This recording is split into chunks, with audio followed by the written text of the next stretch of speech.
everyone, myself Hemakshi Busa from CHJ Gajera English Medium School, Katargam, your English educators.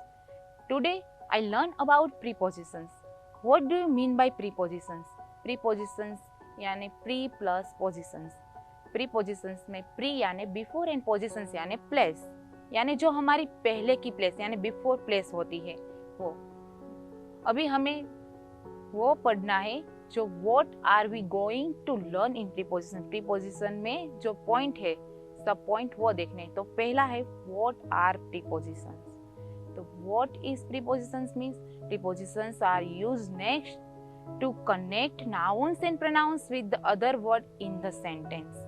यानी जो हमारा noun and pronouns है उसके बीच में जो उसको joined करता है उसको हम prepositions बोलते हैं. Prepositions are word used to show place, time and directions. Then types of prepositions. How many types of prepositions? यहाँ पे 3 types of prepositions. Prepositions of place, prepositions of time and prepositions of directions. Now first, prepositions of place. What do you mean by preposition of place? How to use? Prepositions of place describe the positions of a person or things in relations to another persons or of things. यानी यहाँ पे ये कहा गया है जो one person है उसकी रिलेशनशिप कोई थिंग्स के साथ होती है. जो पहले थिंग्स आएगा तो बाद में पर्सन आएगा और पहले पर्सन आएगा तो बाद में थिंग्स आएगा.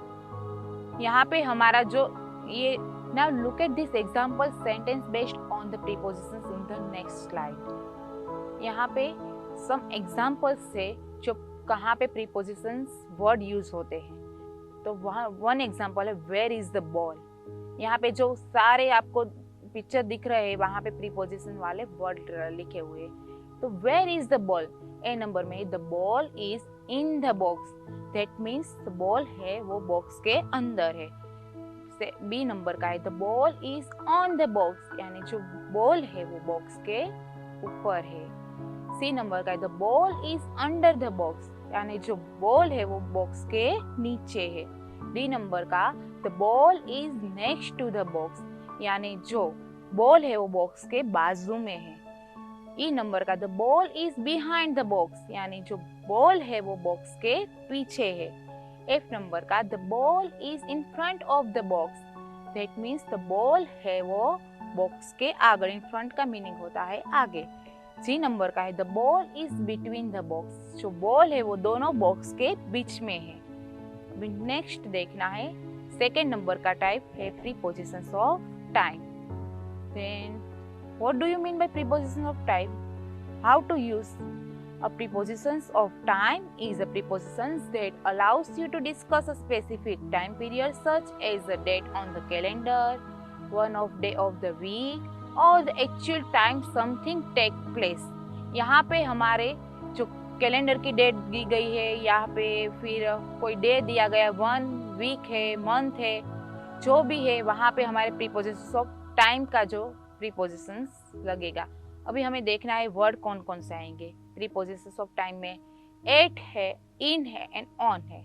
that means at. अभी at का हम देखेंगे. at is used for precious time यानी जो हमारा कीमती टाइम होता है उसके आगे क्या लगता है at. at देखो कैसे एग्जाम्पल है 8:10, 10:30 am, at 8 o'clock, at bed time, at breakfast. इस ये जो वर्ड है उसके आगे क्या लगेगा at. फॉर एग्जाम्पल हम ले लेते हैं I have a meeting at 10:30 AM. तो ये जो मीटिंग का टाइम है उसके आगे हमें एट लगाया. फिर सेकेंड आएगा इन.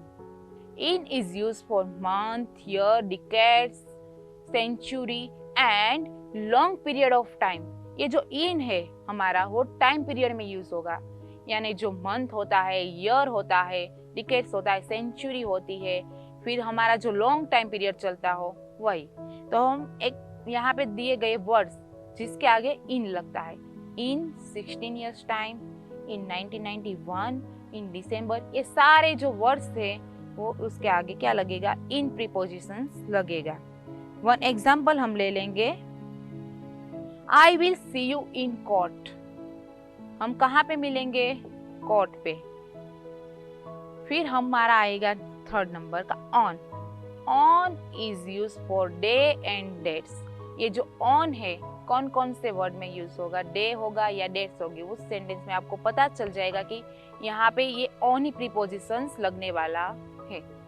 यहाँ पे सम वर्ड्स दिए गए जिसके आगे प्रीपोजिशन लगे, on a summer evening, on a Christmas day, on a Christmas and on a Friday. ये जो डे है हमारा, आपके स्कूल में भी डे सेलिब्रेट करते होंगे, उसके आगे ही ऑन लगेगा। ये ऑन है जो डे में जो सेलिब्रेट करते हैं, फिर कोई डे स्पेशल डे होता है, और नॉर्मली भी डे के आगे हम क्या लगाएंगे, ऑन ही लगाएंगे। तो one example, her birthday is on 20 नवंबर, हर या हिज, और बर्थडे इज ऑन 20 नवंबर। ये 20 नवंबर है और उसके आगे हमने क्या लगाया, प्रीपोजिशन ऑन, क्योंकि ये क्या दिखाता है, डेट्स भी दिखाता है और डे भी दिखाता है और मंथ भी, राइट। नेक्स्ट हमें देखना है लास्ट, प्रीपोजिशंस ऑफ डायरेक्शन, जो ये हमारा थर्ड एंड मेन पार्ट है। What do you mean by prepositions of direction? Prepositions are words that show the relations between nouns and other words in a sentence. For you to describe a certain directions, you need to relate in with movement. भी ये movement यानी जो हम upper direction में जाते हैं, lower direction में जाते हैं, इसको movement बोलते हैं। When we go to prepositions of directions, then we can define it as words that are accompanied in front of noun and pronouns to indicate the directions with something moves। यानी हमें कुछ move करना, यहाँ पे वहाँ पे movement करनी हो कुछ, तो हम यह एग्जाम्पल में देखेंगे कि एक्चुअल प्रीपोजिशंस ऑफ डायरेक्शन में कहाँ कहाँ पे लगने वाले हैं। यहाँ पे ये सारे जो पिक्चर्स दिख रहे हैं, वहाँ पे ये डायरेक्ट प्रीपोजिशंस वर्ड यूज हुए, यानी अप का अपोजिट होगा डाउन, ये सारे वर्ड है वो प्रीपोजिशंस के। तो फर्स्ट है हमारा, ये गर्ल्स है जो वो अप द स्टेयर, यानी वो चढ़ रही है, सीढ़ी चढ़ रही है, तो इसको बोलते the girls is up the stair. Second है the girls is up the hill, यानी वो अपर डायरेक्शन में जा रही है, अप यानी ऊपर जाना। फिर डाउन यानी वो रिटर्न आ रही है, the girls is down the stair, the girls is down the hill. And third number का है the across. Prepositions of direction में अक्रॉस का, across means the girls across the road, यानी जो गर्ल्स है वो इस साइड से उस साइड रोड क्रॉस कर रही है। The girls across the river, यानी हम रिवर, वो गर्ल्स है वो रिवर भी क्रॉस कर रही है। फोर्थ नंबर का है ओवर। ओवर यानी जो अप एंड डाउन में हमें जाना, over, the girls is over the bridge and the girls is over the hill. Fifth number का है under, the girls is under the bridge and the girls is under the table, यानी bridge से नीचे से जा रही है वो गर्ल्स। फिर सिक्स नंबर का है along, the girls is along the street and the girls is along the river, यानी गर्ल्स अलोंग यानी वो रिवर के साइड पे चल रही है।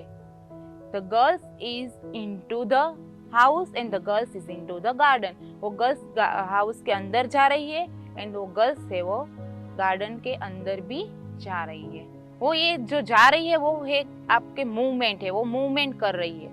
फिर है the girls is out of the house, the girls is out of the garden, यानी जो वो अंदर गई थी पहले, अब उसका अपोजिट हुआ आउट, यानी वो अभी बाहर आ रही है। जो गर्ल्स है वो हाउस से बाहर आ रही है, यानी गार्डन से बाहर आ रही है। तो the girls is through the town and the girls is through the door, ये जो डोर है वो पास करके जा रही है। The girls is pass the house and the girls is the pass the gate, यानी जो घर के बाहर से वो पास हो रही है। या और दूसरा एग्जाम्पल है गेट के पास से, नजदीक से पास हो रही है।